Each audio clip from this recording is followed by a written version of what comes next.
નમસ્કાર દર્શક મિત્રો, કચ્છ સમાચાર ન્યૂઝ ચેનલમાં આપનું સ્વાગત છે। તો હવે ચાલો જોઈએ આજના મુખ્ય સમાચાર વિસ્તારથી। રાજ્ય ચૂંટણી આયોગ દ્વારા મહાનગરપાલિકા, નગરપાલિકા, તાલુકા પંચાયત, જિલ્લા પંચાયતના ઇલેક્શન ડિક્લેર કરવામાં આવેલા છે। જે સંદર્ભે કચ્છ જિલ્લામાં પણ રાજ્ય ચૂંટણી આયોગના જે સ્થાયી સૂચનાઓ છે અનુસાર જે પણ કાર્યવાહી કરવા પત્ર થાય છે એ તમામ તૈયારીઓ આદરવામાં આવેલી છે।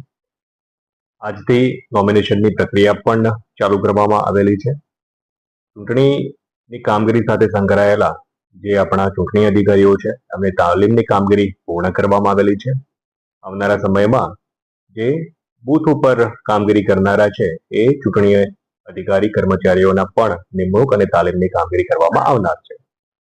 10 જેટલા નોડલ અધિકારીઓની પણ જુદી જુદી કામગીરી માટે નિમણૂક કરવામાં આવેલી છે, જેમાં મુખ્યત્વે ઈવીએમની પ્રિપેરેશન હોય, સાથે સાથે આચારસંહિતા સંદર્ભેની જે કામગીરી કરવાની હોય, તાલીમ લક્ષી જે કામગીરી કરવાની હોય, આવા અલગ અલગ નોડલ અધિકારીઓની પણ નિમણૂક કરવામાં આવેલી છે।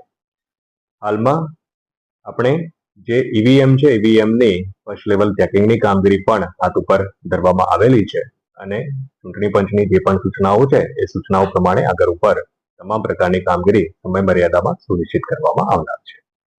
આપણા ત્યાં મહાનગરપાલિકામાં પણ ઇલેક્શન છે, નગરપાલિકામાં અલગ અલગ, અને સાથે સાથે તાલુકા પંચાયત અને જિલ્લા પંચાયતનું પણ ઇલેક્શન છે। એટલે આ સમગ્ર રીતે આપણે જોઈએ તો લગભગ 4000 કરતા વધારે ઈવીએમ આપણે ફાળવણી કરવામાં આવેલા છે। એની જે નિયત એફએલસીની પ્રક્રિયા હોય છે એ પ્રક્રિયા હાલમાં ચાલી રહી છે। આ તમામ કામગીરી આપણે સમય મર્યાદામાં પૂર્ણ કરનાર છે અને ઓવરઓલ ચૂંટણી કામગીરીમાં અંદાજિત લગભગ 9,000 જેટલા સ્ટાફ એટલે કે અધિકારી કર્મચારી એમની ડ્યુટી સુપ્રત કરવામાં આવનાર છે, જેથી કરીને સંપૂર્ણ રીતે આ તમામ કામગીરી આપણે સારી રીતના ફ્રી એન્ડ ફેર મેનરમાં પૂર્ણ કરી શકીએ। નમસ્કાર દર્શક મિત્રો, આ હતા આજના મુખ્ય સમાચાર। તાજા સમાચાર સાથે ફરી મળશું। જોતા રહો કચ્છ સમાચાર।